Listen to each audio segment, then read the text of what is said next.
আসসালামু আলাইকুম। Welcome back to my channel লিপি রান্নাঘর। প্রতিদিনের মতো আজকেও একটা সহজ রেসিপি নিয়ে হাজির হলাম। তো যারা আমার ভিডিওটি নতুন দেখছেন তাদের কাছে একটা ছোট্ট অনুরোধ, প্লিজ সাবস্ক্রাইব করে রাখুন যাতে আমার ভিডিওগুলো সবার আগে আপনার কাছে নোটিফিকেশনটি চলে যায়। তো চলেন শুরু করা যাক কিভাবে আমি সহজে বানিয়ে নিয়েছি। আমি কিন্তু আমার পরিমাণ অনুযায়ী দিয়েছি, আপনারা যদি বেশি করে বানান সেক্ষেত্রে আরও বাড়িয়ে নেবেন। মরিচের গুঁড়া দিয়েছি, হলুদের গুঁড়া, ধনিয়ার গুঁড়া, জিরার গুঁড়া, লবণ আর সাথে দিয়েছি ম্যাজিক মশলা। এই ম্যাজিক মশলাটা দিলে স্বাদটা কিন্তু দ্বিগুণ বেড়ে যায়, তাই এটা অবশ্যই দেওয়ার চেষ্টা করবেন।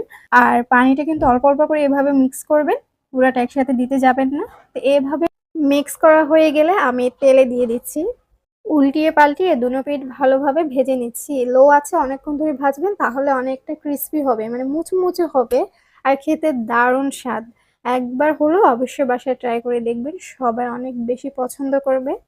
আর আপনারা তো ভিডিওতে দেখতেই পাচ্ছেন কতটা ক্রিস্পি হয়েছে। এরকম সহজ সহজ রেসিপি পেতে লিপি রান্নাঘরের সাথেই থাকুন। আজকে এ পর্যন্ত। আর রেসিপিটি ভালো লাগলে সাবস্ক্রাইব করতে কিন্তু ভুলে যেও না বন্ধুরা। ধন্যবাদ।